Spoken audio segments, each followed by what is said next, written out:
All right. Welcome to another episode of The Close-Up, a part of Orlando Magic HQ.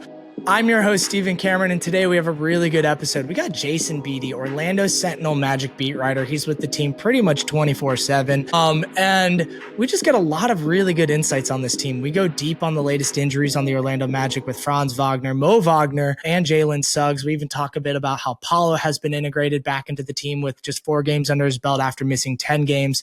We talk deep about the NBA Cup and kind of what that meant for the team and what they can take away from that. And we get into the trade deadline and kind of how the Magic might be approaching the trade season this year. It's a really good conversation. Jason is an awesome guy in general and just really easy to talk to. And I think y'all are going to get a lot of good information out of this conversation. The Magic are 15-11 right now. They just lost to the Knicks on Saturday in the Emirates NBA Cup quarterfinal game. They've been back home. They've gotten a practice or two under their belt. They're on their way now to Denver for the first game of their four-game road trip where they face Denver Nuggets, Utah Jazz. Then they have a back-to-back on the 22nd, 23rd with the Golden State Warriors and the Portland Trailblazers. So, it's a big road trip for them and time for them to get back and find some momentum. And there's a lot of good things that could come from this road trip. And I'm looking forward to seeing what comes of that. Jason and I kind of talk about our expectations and what we're hoping to see from this road trip later on in the episode, and you'll get that as well. But before we get to that conversation with Jason, let's just get into some housekeeping. First and foremost, if you could, please like and subscribe to this show on YouTube, or if you're listening to it on an audio platform, please go ahead and give us a 5-star review. That would be great. We could really appreciate it. It helps us get our content to more people. Secondly, check out our Patreon program. We have a great program with a great community involved with it. It gets you into our Discord, get some custom content made just for you guys. And the little bit of donation that goes with your Patreon subscription allows us to keep doing what we're doing and deliver you guys content and do some giveaways and things like that throughout the season. So we'd be really appreciative if you consider it. The link is in the description. And then finally, this show is brought to you by Underdog Fantasy. The NFL season is rolling, the NBA is finally underway, and our sponsor Underdog Fantasy has you covered. If you're new to Underdog, use code MAGICHQ and get $75 and bonus entries when you play your first $5 entry, win or lose. We've partnered with Underdog for a long time now, and this is a really good promo, so make sure you take advantage of it. Here's how it works. You just pick higher or lower on 2 or more player stats, and you're in the game with a chance to win up to 5,000 times your money. It's quick, easy, and works across multiple sports. I've already locked in my picks for the Magic versus Nugget matchup. I'm going higher on Paulo assists at 3.5. I'm going lower on Nikola Jokic assists at 9.5. I'm going higher on Anthony Black points at 15.5. I think all of those are really good plays right now and a way to have some fun with these games. Underdog is available in most states, including Florida, California, and Texas. So remember to use code MAGICHQ, play 5, and get 75 in bonus entries. And let's get back to the show. All right, everyone. Like I said in the intro, we got Jason Beede, Orlando Magic beat writer for the Orlando Sentinel. Jason, welcome to the show. Thanks for taking the time. How you doing today? I'm doing good. I think we've been trying to talk for some time, but it feels like something's always coming up. And that's kind of like what the NBA season's like. I think it's just jam-packed and nonstop and go. But I'm good to be here finally. Yeah. It's nice to finally connect. I think the last time we connected was like towards the end of last season or early in the off season. So it's nice to finally reconnect and podcast once again, because we've been doing this for a while now. Definitely. Jason, we are recording this on December 17th, Wednesday. The Magic haven't played a game since Saturday. They play their next game tomorrow versus Denver on the road trip. We'll get into a lot of that. The Magic currently are 15-11, sitting 4th in the Eastern Conference. They've had kind of this up and down season, started off real bad, then found some really good trajectory with like being one of the hottest teams in the East for a while. Now there's the injury bugs going on a little bit, right? And it's, in some ways, it almost reflects last season, except all the injuries are a little bit lesser to the extent, right? 2 oblique injuries, first to Paulo, then to Franz. Paulo had a groin issue. Franz has the ankle. Now Suggs has his leg contusion issue. So it's kind of very repetitive, but hip contusion, but it's very, very less similar. In general, though, we'll get into that in a little bit, like the more specifics of those players. How are you feeling with the Magic? We're a little over, the first quarter point, close and creeping up to the 1/3 mark of the season. Just in general, like, how have you been feeling about this team so far? Yeah, I think the interesting thing is compared to my first 2 years on the beat, because now I'm in my third season, which is pretty remarkable in and of itself. It feels less like obviously there's always improvements that can be made on the rosters and this and that, but now that they have Desmond Bain and everyone has grown and gotten older, matured, and experienced the playoff series, multiple playoff series now, and went through what they did last year and somehow still won 41 games, and Jamal added to his coaching staff, and they're obviously they're far from a perfect team, but it feels less right now the way they've been playing recently. You mentioned the injury bug, like, okay, this team knows how to win, and there's an opportunity here in the new year, and as the month of December closes out, for them to really make a run. And you look at their problems right now, and I think they're, they were 2-3 in their last five, and they've dropped some recently. But I think that has more to do with player availability than it does their process. Whereas the beginning of the year when they started 1-4, that was like big red alarm going off in my mind, because they weren't even putting in the effort on defense. They were turning the ball over. They were shooting. They were not confident. Like, there wasn't a formula, right? So Right. they have a formula, and they've survived. The reason they've survived these games are because of the defense. And when they get their stops on defense, they obviously get out in transition. They run, and they're really good in transition. And I think because of the Desmond Bain addition and the roster improvements and the coaching staff changes and whatnot, it feels a little less like, okay, this team is a piece or two away from making a deep playoff run. I think they're still a piece or two away from competing for a championship, but I think you look at the roster makeup, this team has the ability to make a deep playoff run. And right now, the way they're playing, even without injuries, like, they still could have beaten the Knicks and gotten to the Cup championship, even with the injuries that they were dealt with. And I think they're in a good spot. I think they've figured out, like, they're not perfect, obviously not, and there's still things they can work on, obviously, but they're really in a good spot right now, I think, as they go on this road trip, and they just have to get healthy, and that's the NBA. I mean, health determines so much. I think Jeff Waltman has told me so many times over the years, like, health determines who's who's in the playoffs and who's not. So they're in a good spot. I think they're working through some things, but they feel good about where they are. Through 26 games of the season, what has the tone been like off the court, in the locker rooms, at practices? How has that changed and shifted, not only from previous years, and to an extent, we kind of know their expectations are higher, but, just kind of throughout the season so far, what has the tone been kind of like, off the court, in the media sessions, but even like outside of the media sessions when you're just around the team and hearing and on-side conversations? Business-like. I mean, it's more serious. And that's not to say they're not having fun. They're not young guys. They're still an extremely young group. That's not an excuse for, why they can't have success or anything like that. But I think they've grown up a little bit the last couple of years. They've gone through quite a bit of adversity, from the injuries that we mentioned before to losing now twice in the first round of the playoffs. The expectations are high. The front office went all in and did the moves that they did to improve on paper the roster. And I think, they're still having fun, right? But I think it's a much more business-like approach to the way they handle the media in the locker room, to talking to us, to the vibes are still good. Obviously, I think with any young group, when you're winning, when you're winning, it's good. When you're losing, it's not as fun, obviously. Sure. But I still think even when they've had success, it's just been a little bit more serious this season. That's not to say they weren't taken seriously in the past, but I think they just have the different mindset this year, a different approach that I think that I've noticed, with my interactions with the guys and Jamal, even away from the microphone, that, they're enjoying themselves, obviously, but it's more serious. And that's what you'd expect it to be.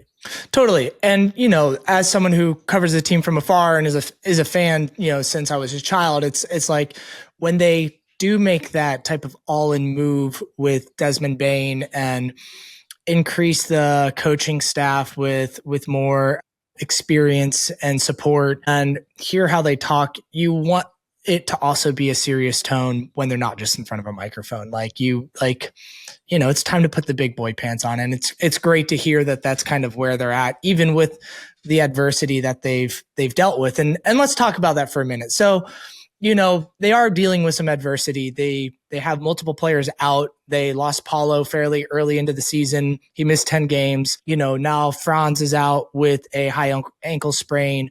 Moe Wagner's been out all year, recovering from his ACL. Now Jalen Suggs is out again as well. How are they navigating those situations internally? Like, we know on the court, like right now, Anthony Black is a starter. When Paulo was out, it was Tristan da Silva. But how has that tone been with them conversationally? Yeah, I think they've made it pretty clear that these injuries are not as serious as what they were last year. Yeah. I think there was a little bit of like, at least from my perspective, like, man, here we go again. Like, we're really dealing with another like, we all knew it wasn't as serious, right?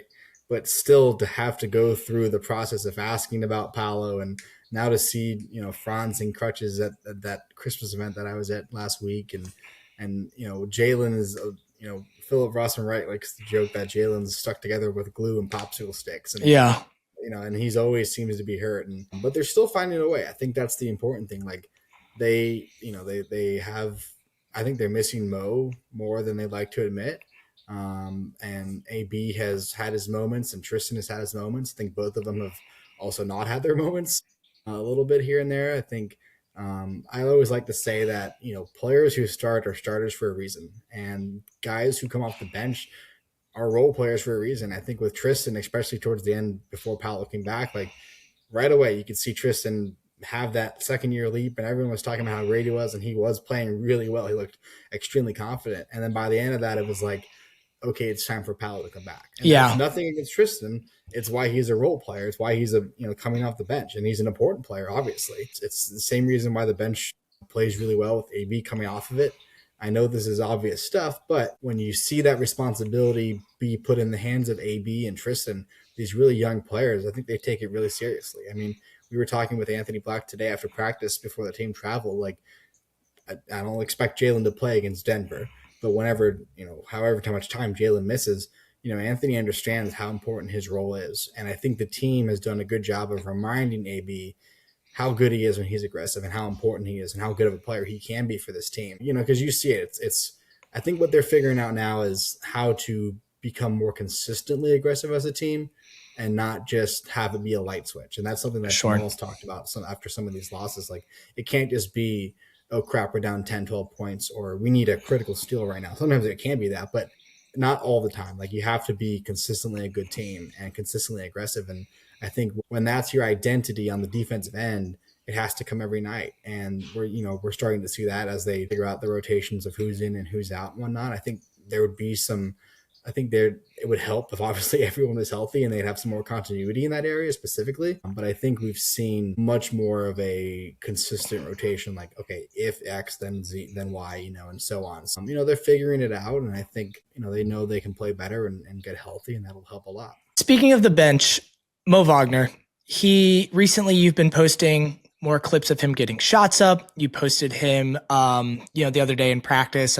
Maybe it was yesterday, of him dunking the ball at the end of practice. Where is he at in his recovery? Yeah, I think we're still a ways away. And that's not to say we're really far away, but I think it's not, next week. It's still probably multiple weeks to more time away, which is tough because obviously in the back of everyone's mind is this amazing trip to Berlin where they get to play where the Wagners grew up and all this stuff. And I think at the end of the day, like, he's going to work his butt off to be there. And that's why him and Franz aren't traveling to this on this 4-game road trip. I reported that, Wednesday morning, that neither Wagner are traveling so they can focus on the rehab. And even in Las Vegas a few days ago, Jamal had ruled Moe out for the upcoming road trip. And I just think the reason we're posting the videos is, not to, get fans too excited that, hey, this is happening soon, because it's not. I think it's more so just like, this is what Moe Wagner exists. Moe Wagner is a crucial part of this team. And I know fans know that, but just to see him with a smile on his face, screaming, laughing, running, basketball in his hand, like it's number one, it needs to be remembered just how good of a season he was having when he Yeah, was down. He was having 6 man of the year expectate, type of season. And then also just how much they miss him in the bench production. I mean, Wendell Carter has obviously improved a lot this season. I think there's been some numbers like I saw that his effective field goal percentage, the jump that he's made is, one of the best in the league among individual players. And Goga Batase has had his moments as a rim runner and rim protector and whatnot. But Mo is the scorer that he is and the different things he can do. I think back to 23, 24, they kind of had a three-headed monster where each of those guys can do something different. And they miss Mo a lot. And, the Magic haven't put a timeline. They haven't, at least they haven't shared a timeline with us. I'm sure they'd love for him to be back by the time they get to Berlin. And that's what he's working for. But when we talked with him last week that he said he's finding joy again in playing basketball. I think this process has been challenging for him. sure. And, but to be quite honest, I don't know exactly when he's going to be back. They don't share those sorts of things, at least publicly, but it's just good that he's, making progress. We saw him play one-on-one. That's when he had the clip of him, dunking the ball. And the next clip I shared was with Noah Dependent defending him and whatnot. And I'll be curious to see, are they going to send Mo down to the G League to get some practice in and get some actual reps in and whatnot, or how they're going to handle that? Honestly, once you get into the season, teams aren't able to practice as much because it's game, it's off, it's off. It's that's that type of thing. So, I still think we're still a bit away from Mo coming back, but at the same time, it's been really good to see, even on a personal level, just him with the basketball in his hands, finding happiness again with the game. Yeah, and I totally get why you're posting those, even with it being a little bit further out. It's fans want hope, and it's good to get him a little bit more integrated, journalistically and stuff like that. Then hey, it's been a year. We haven't really said much, but you're getting closer. And I will say it's interesting. Philip made this point to me the other day. He had the injury, I believe, a couple of days before Christmas. I think it was December 23rd. We're almost on a year. Yeah, I remember. But he didn't have his procedure until early January. Yeah. I have to go back in my notes and look at the exact date, but it wasn't like, Patrick Mahomes just tore his ACL over the weekend and he had the surgery the day after, which was to me pretty surprising because usually, generally speaking, I'm not a doctor, but usually you see a little bit of time for the inflammation swelling to come down so that they can do the procedure. So Mo didn't have his surgery until early January. It's not like, December 23rd was the day he had the surgery. But in terms of timing, okay, yes, it's been almost a year since the injury, but we're still a little bit of a ways away from the year mark for the surgery itself. And look, he's 6'11". I mean, he's a huge, huge human and he moves fast and they want to, there's a lot of steps that go in this process. And I think as much as fans rightfully want him back, and I'm sure he's, so excited to be back as soon as he can, there's a process and he has a career to consider and post basketball life to consider. And as we all know, the Magic aren't going to rush anyone back. So yeah, it's good to see him make the right steps. And from my understanding, there hasn't been any setbacks of any kind, which is obviously important as well. And they're taking the right process and approaching this the right way.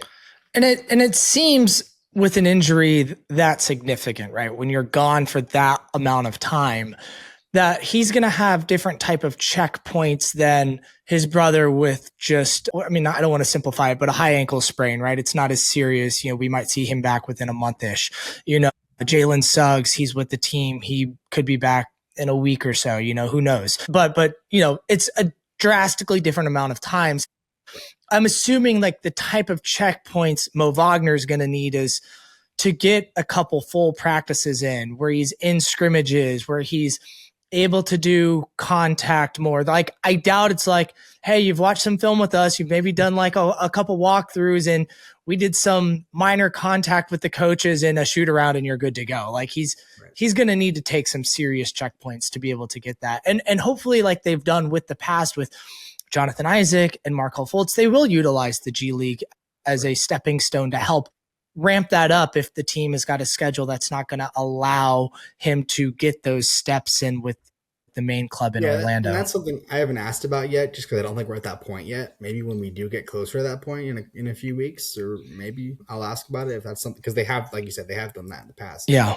with guys, and I think you got to remember, like, Paolo missed 2+ months last year, and he Yeah. was completely out of shape, and that was because of his injury. It was impossible for him to do anything with the torn oblique, and but think about over a year without playing NBA basketball, like game shape. I say this all the time. Game shape is totally different than practice shape. And Yeah. he has to rebuild all of that. I mean, he really does. So it's a long process, but it's just good to see the right steps being made for him. Let's shift to his brother Franz.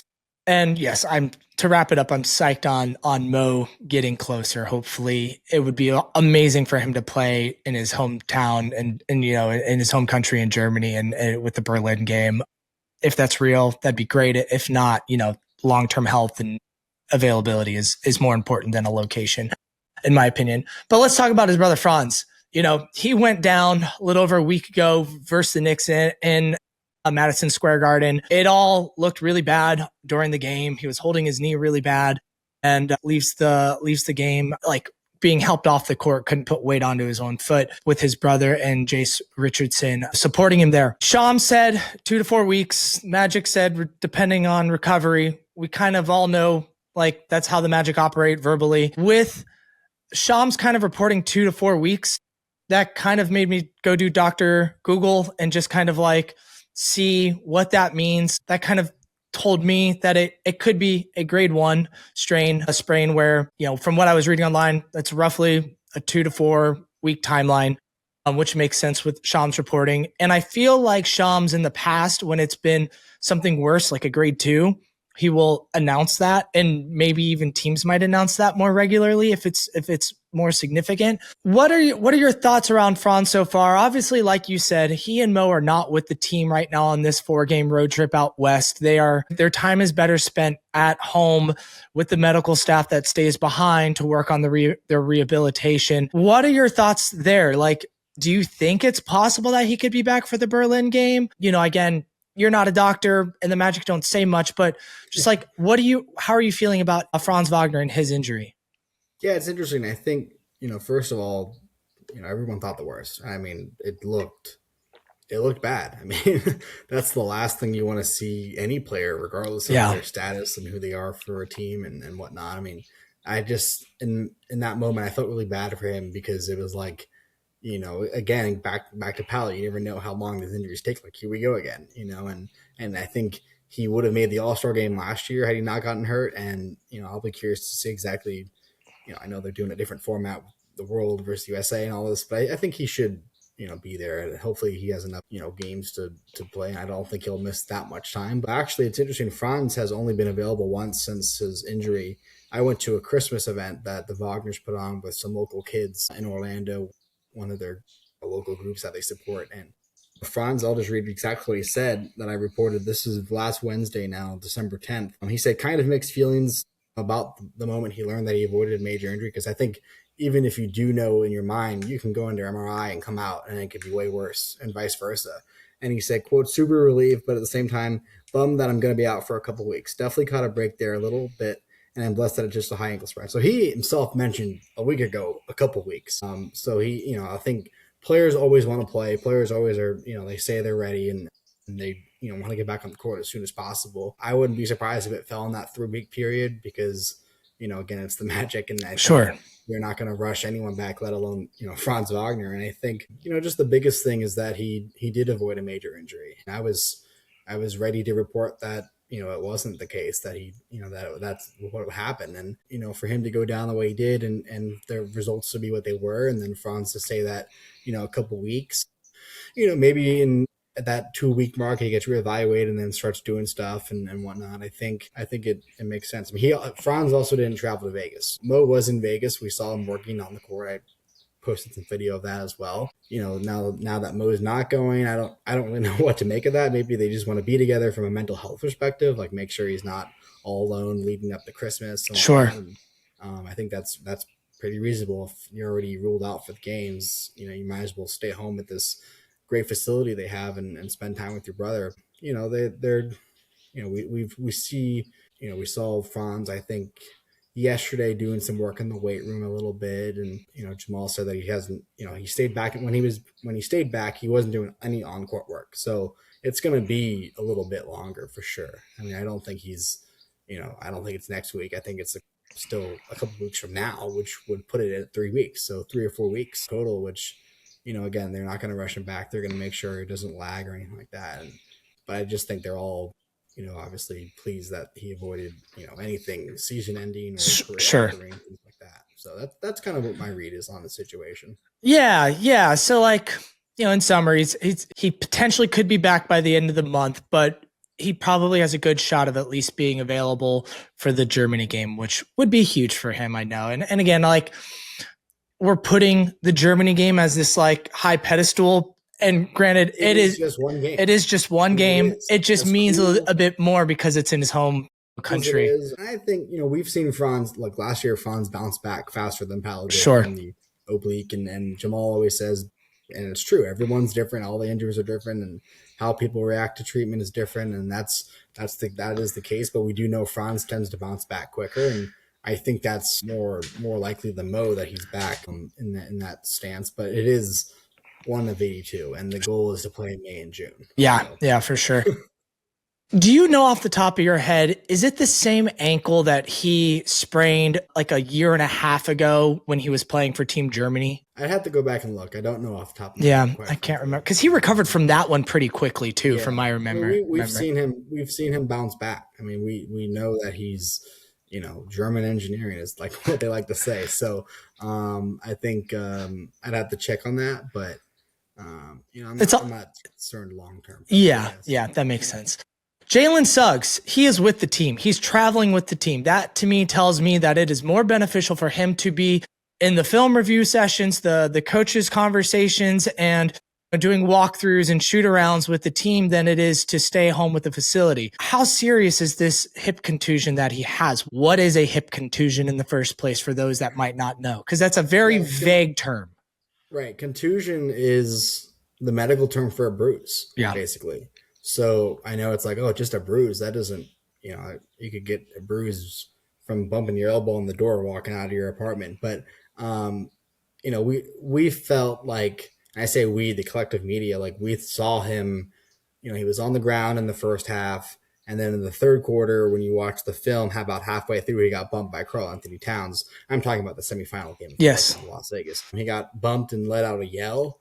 And then he, came back and just continued to try to play. And, they had a foul to get him out. He went right to the locker room, didn't return. And they said it was a sore left hip. And then he came home and they got the MRI done that confirmed that was no structural damage. I'm not a doctor. I don't know exactly what potential structural damage could have happened from that. But, it's not like he fractured his hip or anything like that. Sure. It is just a hip bruise, a left hip bruise, which, still I think is – the thing is, it's the pain tolerance. It's that can be really painful. And we, again, being the media that were there, that traveled to Vegas and now coming back to Orlando, I think even in that time span, the way he was moving in that locker room in Vegas, it was pretty remarkable that he even talked to us. And he declined, he didn't really know exactly what the injury was at the time. He declined to expand and pound it more. He said that he wanted to talk about anything else but the injury. And then later on, he was asked about it one more time, just kind of said that, they're part of the game, but it's the worst part of the game. Yeah.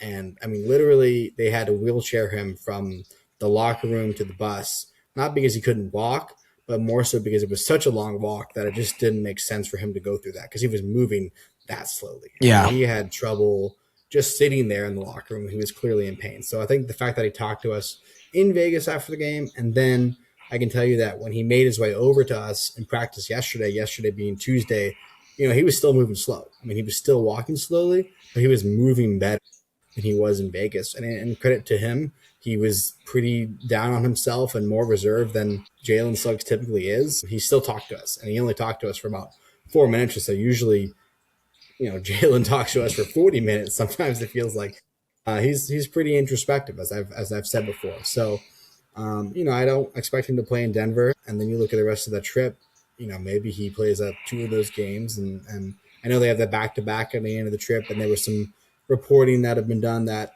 he was going to be able to playing back to backs after seeing out the very last one they had because of the left knee management. So I think they're past the left knee being a management issue, and more so, I wouldn't expect him to rush back and play in a back to back after Sure. this hit.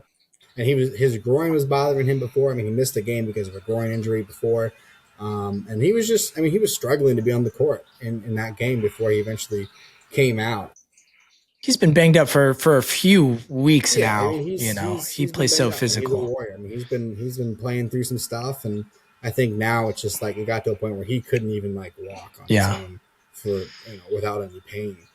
So I think some time off isn't going to hurt him. No. And I don't expect it to be long. I think I'm not saying it's going to happen. I just think there's the fact that he's traveling is a good sign that like you said, he doesn't have to be at the facility. That he's clearly making daily progress, and I think it's one of those injuries that just you need some time and for the bruising to come down and all that goes into it. With Paulo, I want to shift to Paulo real quick because he was out for a while. He missed 10 games and he's been back for a handful now. What's going on with him? Because he's back, but he still looks like he's no, you're fine. We all have pets and stuff. We still it still looks like Paulo is a little uncomfortable in certain ways, and maybe it's not like a playing thing. Maybe it's he's just being a little bit hesitant on when to force his scoring ability into the offense. But how have you felt about Paulo kind of being reintegrated since his injury and kind of where he's at today, December 7th? Yeah, it's interesting. I think, first of all, 10 games, he said it felt like 50. It did feel a little bit longer than just 10 games. Like 10 games is not, I mean, it's a long time, but it was like a weird amount of time where it's not like a couple games, but also not a lot of games. So Sure. it's somewhere in the middle there. But I think with him, like, he's trying to work his way back within the team because the team, I think something that was lost in the national narrative about Paolo and all the Twitter loves to bring up the plus minuses and all this, and there's just so much context that's lacking from the conversation around Absolutely. Paolo that some bring around and some don't. But I think the important thing is remember that they went 5-2. They figured it out before Paolo went down, and then when he went down, they continued to play really well and they are still playing decent with him back. Of course, they got to Vegas with him back and whatnot, but I think he's just trying to figure out exactly what the team needs from him. He's also still playing on a minutes restriction. I know that his minutes have gone up. That was something I wrote about. His minutes and his points scored per game have gone up in each game. So it's not like he's ineffective or isn't out there as long as he should be or anything like that. I think it's just there was a lot of criticism around Jamal Mosley's handling the rotation, especially late in the third quarter of the semifinal game. They had this run, they went up 4, and then they did a line switch and found themselves down 10 again. And I don't know if Paolo had, if Paolo was 100% healthy and he wasn't on a minute restriction, Bane wasn't in foul trouble, Jalen wasn't what he was dealing with, how they would have handled that differently. But I think Jamal had his hands tied behind his back, that there was just a lot of circumstantial stuff going on there. But I think with Paolo, I think he's close. I think he's, trying to find the balance between getting his points, getting his shot that he wants to find, and also integrating his teammates in the game, because I think the Magic play better when the ball moves. And that was something Desmond talked about. Like Paolo's basically being aggressive when he should be, hustling around and doing the right things for the team. But I just don't think he's, we haven't seen him take over a game. Yeah. We haven't seen that big, like it feels like he's due for a big one. It feels like he's due for like, an explosive game. Like, okay, Paolo's back. Like I don't think we can say Paolo's back. I think we can say that he's on the court and he's, an important piece for this team and has his own gravity on the court that helps open things up for other guys on the court. But I think he's just, it's only been 4 games back. I mean, that's the other thing. Yeah, so, it has only been 4. These days off, these couple practices should help him and figuring out, okay, this is what it looks like without Franz now. And, credit to Desmond Bane for kind of being the guy that's, held this group together in that starting unit. And, reworking Paolo back in, I think is a work in progress, but they're close. I think, Des said that he's training in the right direction. I mean, I've never been too worried about it. To me, it's always been like, okay, Paulo does seem to be a little bit slower with his on-court productivity after an injury.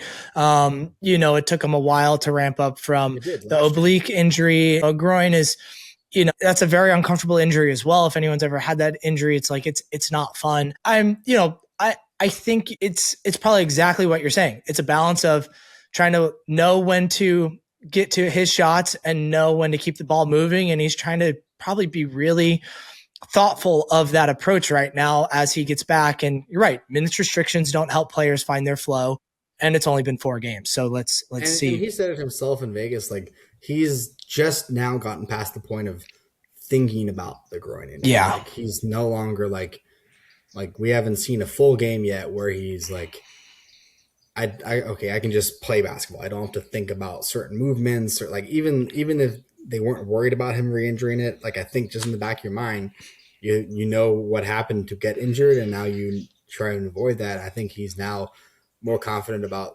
what he can do on the court, and I think he also said himself he's just trying to work his way back into the team, and it takes time. I know we're in a world that you want things instantly, and he's just signed a big extension and all this stuff, but I think we'll see more from him on this road trip in a positive way, I think. He's gonna have that welcome back game tomorrow versus the Denver Nuggets. That's my projection. This podcast is sponsored by Underdog, and I smashed the over on his points. So we'll see about that. But yeah, I'm not too concerned, and I think it's only a matter of time until he's found that balance between scoring at will and keeping the ball moving and the rest of the team involved. And that's just a part of any young, really skilled players like development is, how do you continue to do your thing while making your teammates better? That's just like a natural step. And he's 23 and, in his 4th season has dealt with some injuries. Like it makes sense that this is something that is, it's a little bit of a different style of play than he's used to. So it makes sense that this is a natural kind of thought process for him to be continuing to work through. And what you said is right about the mental thing. No one ever talks about the mental aspect about recovering from a game, or an injury, getting into a game and doing your thing without having to think about your knee or your groin or whatever you might have hurt during that, Franz's ankle. Those are all things that go through the back of someone's head. I had a knee injury myself earlier this summer, and it took me a long time to feel confident back in the gym, just doing the same movements that, even though it's not bothering me, I'm still thinking about that knee. And so I can't understand it on their level, but I can get that concept. And that's something that fans often overlook on a regular basis. Let's kind of back off injuries for a little bit and let's have some fun, right? So we've kind of covered the injuries and the state of the Magic and where they're at. And we both agree it's annoying that they're dealing with these injuries, but we're all thankful that they're not super serious season-long injuries, and the team should be back healthy pretty quickly in the next, few weeks for most of them, and maybe a little bit longer for Moe Wagner, and that's going to be really exciting. The Magic just played on Saturday the Semi-Cup final versus the New York Knicks, a team they've now played 4 times. They lost that game, unfortunately, but how do you think that game prepares them for the rest of their season? And do you think there was real disappointment in losing that game? Or do you think they're like, well, okay, now that we're out, let's get back to the regular season? Like, kind of how was the attitude after the loss and getting back into it? Yeah, I think the Cup experience was really good. I didn't personally, the first year of the Cup, they couldn't make it to the knockout round because of the point differential. They weren't even aware that, like, I remember most teams didn't even know about it. Most teams don't even know about it. So then last year they make the knockout round and they lose on the road to the Cup, victors, which were the Bucks on the road in the quarterfinal. They lost. The Bucks went on to win. And then this year, I think they took a much more serious approach. Like we saw those games with the Pistons and then the quarterfinal with the Heat and then they get to Vegas. Like here they are. They win the group. They go undefeated in group play and they get to host a quarterfinal. And I think it was something that they wanted. And I didn't know exactly what to expect out in Vegas. Like for me, it was such a weird feeling. Like, okay, we're in Vegas, and this is usually where I'm at for summer league, but it's like 60 degrees outside, and look, there's J.A. Donde and Rachel Nichols and Kevin O'Connor and all these national media, and we're doing a media session with Stan Van Gundy and Blake Griffin and Dwayne Wade for Amazon Prime. Like it was like this weird but then it's also just a regular season game. Like it was like this. It was just weird that there was an NBA game that was at a neutral site that was Vegas, and there was just a lot of hype around it. Like there was more hype than I was expecting on site. Like it felt like a big game, and it was just a regular season game that had some money tied to it on a national TV audience. But once we got in the locker room after the game, I think they got the right stuff out of it. I think they learned that yes, they had beaten the Knicks twice before on the road, or at least on the road once before. That I still think the Knicks' only home loss is to the Magic, which I think is for a team that's above them in the standings right now is important to note. But had they gotten that semifinal win, they would have had the season series over the Knicks. Now it's 2-2, which depending on what the standings look like in April, that could be important. That could come back to bite them potentially. But I think they were disappointed. I don't think they were as disappointed as they would have been had they lost the Heat at home in the quarterfinal. I think they know that the Knicks are a really good team, and Jalen Brunson is Jalen Brunson, and they have Cat and Josh Hart. Like they're a good team. I think also at the end of the day, they knew that game would have been completely different if Franz was playing, if Jalen was healthy, if Paolo was on it. Like there's so many things where yes, the Knicks won that game and they played really well and they went on to win the Cup championship, right? Like they beat Victor Wembanyama and the Spurs on Tuesday night in Vegas, and credit to them. Although apparently they're not going to hang a banner at Madison Square Garden, which is a different point of topic. But I think the Magic knew that they could have gotten that one even without all those guys available and then the restrictions and all that stuff. Like they did make that run in the third quarter. They were leading, and I think it gives them confidence that they know how to overcome some adversity to a certain degree. And on the stage like that, they did that against the Heat in the quarterfinal, and they came pretty close against New York. And I think it also is a good inflection point to say, okay, yes, we've improved. But we still have a ways to go. We still have room for improvement. The offense is playing much better. The defense is returning to what it once was. But they're still, even though I know that they beat the Knicks before and there was no Franz and Jalen did this and all that, they're still not right there. Like they're still not in the upper echelon of the East like Detroit and New York are. And I think that it was a good learning experience for this group to see the bright lights, to see all the media, to see what that feels like, and also come out of it thinking, okay, we're good, but there's still room for improvement. So I don't think it wasn't doom and gloom like some of the other losses had been earlier in the season that felt heavier than that. But it was a good experience. I think, they're going to get into May and be in the game 5 of a series and think back on December 16th or whatever it was. Like, oh man, remember when we were in Vegas? No. But I don't think it was just a regular season game in December. Like this is a good exercise for the group. That's great. I think what I hope they got out of it is like, okay, how do we, as you were mentioning, how do they operate in a higher pressure game, right? And how can they use that experience for the playoffs? And I think that's really important. Ultimately, I was hopeful they were going to go further and get to the finals and have a chance to win it all. But as soon as they were out, I'm like, okay, cool. That's just a regular season game. Let's get to the next one, and see what's next. I think some of the guys said it, not to cut you off, but no, you're fine. They said it themselves. Like it wasn't a playoff game, right? It wasn't a playoff environment. It wasn't a playoff atmosphere, but it also wasn't just a regular season game. Yeah. More reps that this team can get in those high pressure situations, like you said, are for the better. Win or lose, it's for the better. And now that they know what that's like in December, they can get back and look and say, okay, we still have work to do to get to where we want to be.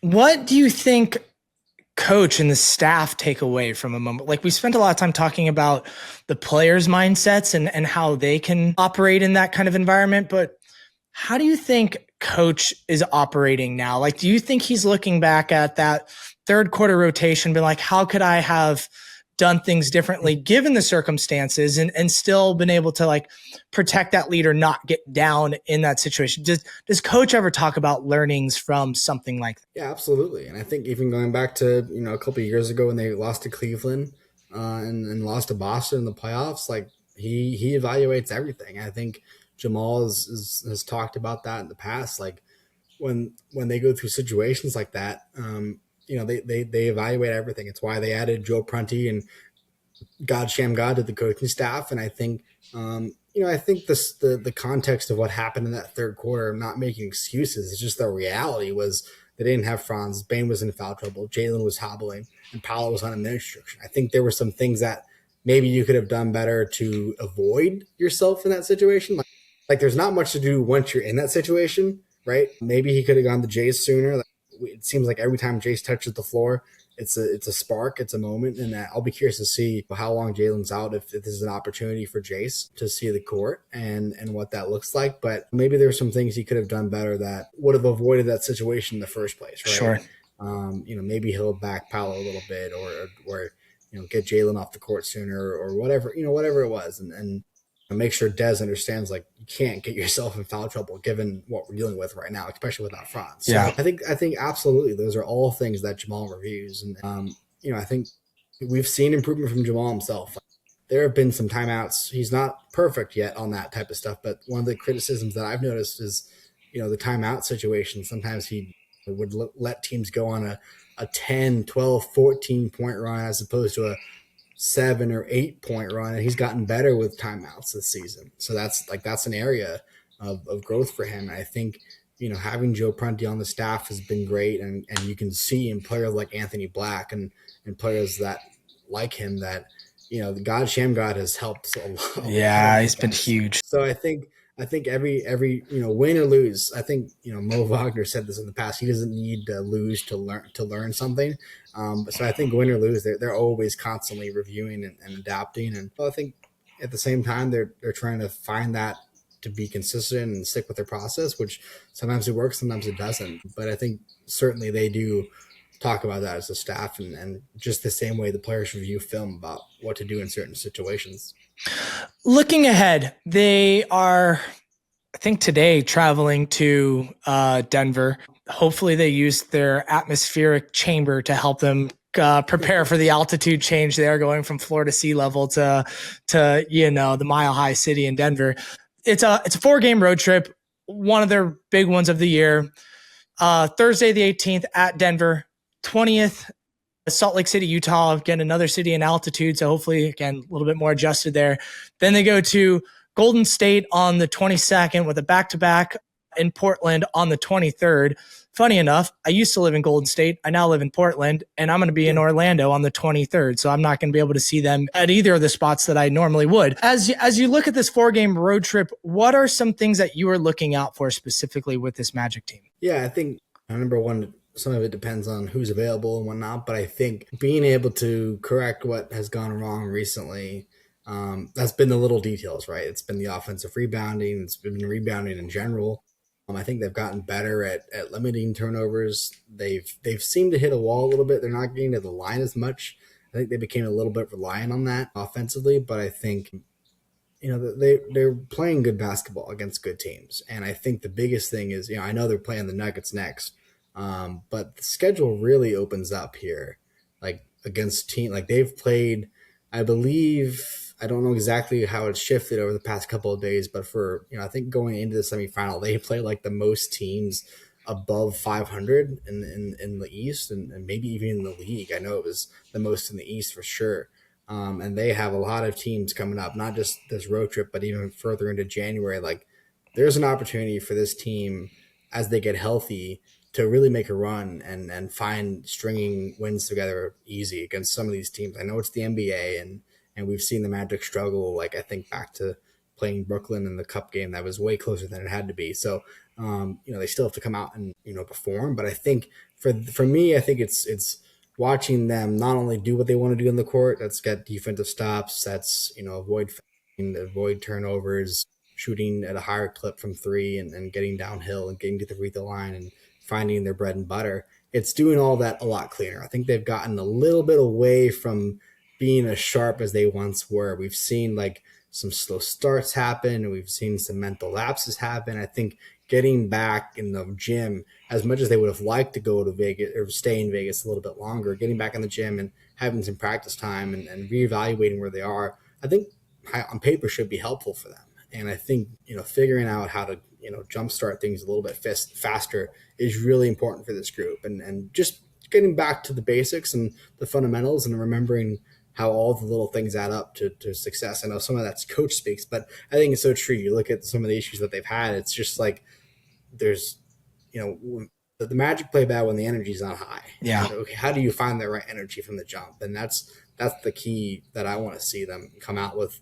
Having a few days off. I know they're still beat up a little bit as they make the road trip out to Denver, but I'd like to see some better energy from the group overall. And I think we saw a little bit of that, against New York when they made that run, but we need to see it over a longer stretch. For me, I'm particularly watching how they start games. There's been like 5 or 6 games now where it's just been extremely slow starts and pretty much losing the first quarter badly and needing to make up for it in the final 3 quarters. And I want to see them like come out hot and stop having to play from behind in the first quarter. That would be nice. It's going to be hard against Denver. Yeah, that's a hard team for sure.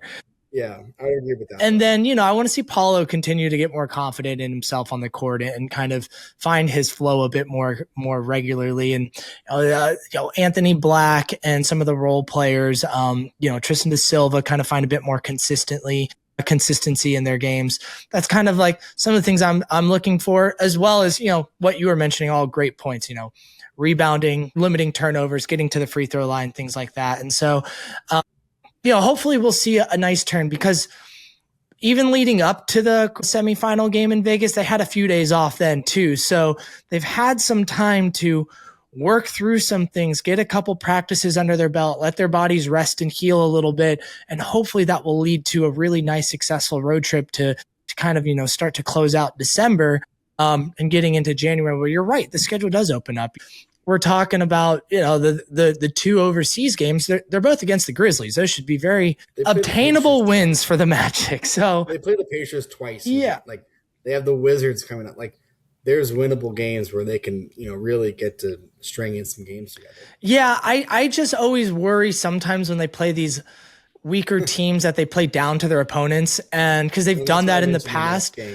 Yeah, we want to make sure they're not playing down to their opponents too, and let's just take every game like a business meeting and just go handle what you need to do and get out of there quick. No one wants to stay in a meeting longer than they need to, so go in, get it done, and get on to the next one, right? So you can get back home and make it, get to where you're comfortable, not on this 4-game road trip. So,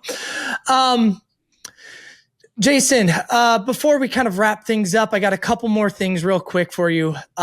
December 15th was kind of the opening day of the trade season. All the players that were signed this summer, for the most part, almost all of them are now eligible to be traded by the teams. And the trade deadline is February 5th, roughly 6 weeks out or so. How do you feel like the Magic are operating now and kind of thinking about the trade deadline? I know most stuff won't happen until we get closer to that February 5th, but there might be a few things until then. But what do you think's the front office mindset just in this trade season that we are in right now for this season? Yeah, I think we've seen in the past where, maybe the way they've played right now and the injuries and all that stuff and where they are in the East, and you look at the landscape of the East and, where they are and whatnot. I think if this was a normal year, you'd say they probably won't make a trade. But I think because of the tax and where they are financially, I don't have the exact numbers in front of me, but the ability to get under the tax, I think should be, I don't want to speak for them, but should be a motivating factor for the front office, because you look at what's coming down the pipe. You already have this year with, the first year of Franz and Jalen's extensions. You now have Debs and Baines' big contract on the books, and next year Paolo's extension kicks in. The more you can push back getting into the tax, then also being a tax repeater team and that number boil, the better. Can I just pause there for a second, just in case listeners don't know? It's really important to push out the repeater tax. What the repeater tax is when you pay the tax 3 out of 4 seasons, then your tax bill just doubles. And there's a lot of restrictions that come with that. And, fans will be like, well, Why should we care about the owners' pockets? Well, the owners care about their pockets. And eventually the tax just starts to be too much, and teams aren't going to, like we see it with the Boston Celtics. If you're not competing for a championship, yeah, there's no reason to be paying the tax, let alone the aprons that we saw this summer. Right. Like, they're still operating with 14 standard contract players because they are limited because of the hard cap that they have. And with the aprons. So yeah, I think, and not that the owners won't pay the tax, but you want to kind of push out when you have to ask them for a ton more with the repeater tax. So I just wanted to give that context. And I agree with you, Jason. I think they're going to operate this deadline with hopefully find a way to improve, some of their weaknesses while getting under the tax. Two things at once. Yeah, exactly. And I don't have the exact numbers off the top of my head, and it's okay if you don't either. I think they're like just under 8 million into the tax. I think you and I were talking about this before we started recording. They declined Jet Howard's 4th-year option. He could be someone that they could move. But as we were talking about before we started recording, his salary is like 60 or 80,000, not enough to just be the only thing they do. And they can't just salary dump him because then they wouldn't have the minimum 14 guys on the roster. So they are going to have to navigate this a little bit interestingly. They have to figure out a way to get under the tax while also maintaining at least 14 players on the roster, potentially even opening up enough money financially to sign a 15th guy to a vet minimum for the remainder of the year. So I don't know, man. Like, I think it's going to be pretty interesting to see how they navigate it. But I think you're right. They're probably going to do something. Yeah, I don't. Let me put it this way. I would personally be surprised if nothing happened, just because of everything we talked about. I'm not reporting, I'm not looking to get aggregated that the Magic are making a move, Yeah, don't aggregate us. I wouldn't expect anything major, right? Like, we've already seen the major move. We already saw the Desmond Bane trade. We already saw them sign Tyus Jones, who hasn't turned out as they would have liked, but he's here nonetheless. And they've added, two we've seen in spurts, quality rookies and Jason Noah that, depending on what you do, you can see their minutes go up potentially. And we asked Jeff about the 15th roster guy, before the season started. He said if when the time comes and there's a right guy that they think they can add, I don't think they're just going to add a guy. But once they, get to a point where their salary can get prorated for the rest of the season, I would expect them to fill that spot. But in terms of the trade deadline, like, there are certain guys, like you mentioned, Jet. He is now all of a sudden on an expiring contract because they did decline that option. Tyus Jones is on an expiring contract, although I don't want to say that they wouldn't trade a guy that just signed a free agency when you're, a franchise like Orlando that, wants to bring in guys, but they did just trade KCP. So, like, they're able to trade guys they recently had signed. And then, Jonathan Isaac, right? Jonathan is on a big contract that, I know he's the longest tenured Magic. They've stuck with him this entire time, so you might as well keep sticking with him. But at the same time, they have hard decisions they have to make. Declining Jet Howard's option was not an easy decision. Yeah. Like, he's a young player that they drafted, that they targeted for a while. And let's be clear, they can still re-sign him. That doesn't seem likely to me personally. I don't think a player would maybe if it's absolute only option, but I'm sure Jet felt a little disrespected in that moment when it happened. Even though it does financially make sense for them to make that decision, there are hard decisions coming down for the Magic in the future. And I think Jonathan Isaac is one of those guys. You look at the money and it just makes a lot of sense. And I don't think, I'm not calling for it or anything like that, because I think Jonathan's a great guy. He gives us all the time in the world, from a media perspective. I'm not saying they should keep him because of that, but just financially speaking, those are three guys that you look and, to get under the tax makes a lot of sense, and to do those sorts of things. So I think they're going to, like you said, there's a pathway to where, they can do two things at once. They can get under the tax and also, find the right pieces to improve. And I just wouldn't expect anything major. But at the same time, I think it would be surprising to me, given all the motivating factors, for them not to make a move of some sort that might not be flashy, but could still really be important and crucial, that can do two things at once. Yeah, no, that makes a lot of sense. And I agree with pretty much everything you said. They're a team that no longer can have guys that underperform their contract and position in the rotation, right? Like, before, they had the ability to kind of like overpay, or it'd be okay if a guy is, playing $5 million under what he's actually getting paid or whatever with their role in the team, but they can't really do that anymore. If if you have a spot and you have, a paycheck that goes along with it, it's kind of got to match up with where you are in the hierarchy of the team. And, Jonathan Isaac isn't a bad player. He's just not playing as a $15 million player that's got that for the next, 3 years after this season. And so those are the types of questions I have to ask. Like, and again, I like Jonathan Isaac. I think if he's around, he'll probably be a reason they win a playoff game in a series this year, with his defense that he can bring. But they have to ask and answer those hard questions, and that's really hard. Jason, we're going to wrap it up, but I have one rapid fire question, and the rapid fire questions come from our Patreon subscribers. Shout out to Brian, who's been a Patreon of ours for a few years now. He wants to ask, and I'm going to rephrase it for you, Brian, but essentially, how do you think Suggs is doing with kind of finding that balance and shift of, we heard the quotes from Arnie Kander, I think it was, or maybe it was Jalen talking about Arnie Kander's conversations with him, where it's like, I'm always playing at 200. He wants me to find a way to play at 100, right? And how do you think he is doing with that thought process this season, and how has it benefited the team? Yeah, I think there's been some really good moments from Jalen. Like, I think there have been fewer moments where you kind of just wonder, why did he do what he just did? It still feels a little bit like he's due for one, I don't want to say crazy, but like one of those passes that's just still a little bit of a head scratcher. Like he's trying to do a little bit too much or be cute with it. But at the same time, I think now at this point in his career and how he's matured and what he's gone through, he's been more consistently stable in what he's able to do on the court. And we've seen that from, some of the performances he's had and the shooting numbers he's put up. And, he understands his role in this team. And, at the same time, he's made it clear that he's not going to change the way he plays, even if that might lead to some of the injuries he's dealing with. And, but I think having Arnie really shift his mentality about that. I mean, the breathing exercises that he does and just the way he's talked about things with that and his relationship with Arnie, I think he's helped him a lot. And I think we've seen some areas of growth. There's still room for improvement. I think Jalen himself has said it, when we were asking him, I remember I asked him, how close do you feel like you are to being his former self? He said, I'm not trying to be my former self. I'm trying to be a more improved version of himself. And I think that was really introspective of him for him to say that. And I think maybe the reality is that because of his knee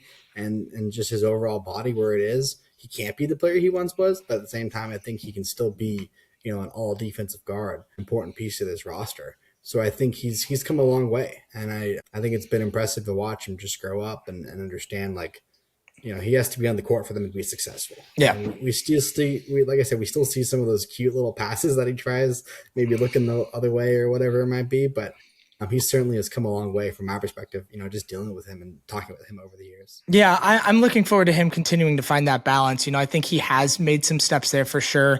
A couple times I'm like, man, maybe that was a little bit of a risky, defensive, moment there. Able to, but I think the team needs that too. They need that to an extent. But again, it's protecting himself and whatnot too. So appreciate that. Jason, we said we were going to talk for 45 minutes. We've talked for an hour. So thank you for the time. I really appreciate it. Listeners of the show, if you're not subscribed to the Orlando Sentinel, just go subscribe. Jason is one of the few beat writers that really follows this team extremely deeply. He's with them all the time. And you can find a promo for the Orlando Sentinel for $1 or $2 a month pretty regularly. So just go sign up. You're going to find really great, close to the team work from Jason.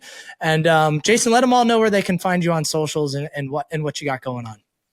Yeah, for sure. At The Real Beede on Twitter, of course, or X, or whatever you want to call it. Definitely all the daily coverage coming up. And I won't be on this West Coast trip, but certainly when the team returns, be around them as much as I can. So it's exciting, and we're just a little bit over a quarter of the way through. So a long way to go. Yes, sir. Jason, thanks again for joining the show. Let's make it happen again in the future. Listeners, thanks for tuning in to another episode of the Close Up on Orlando Magic HQ. You'll get back to our regular scheduled podcast. But again, I wanted to make this one happen. Jason and I have been really trying to connect on a show for a few weeks now. So that's why this show is coming out a little bit later in the week. And at the end of the day, let's just say, let's go Magic.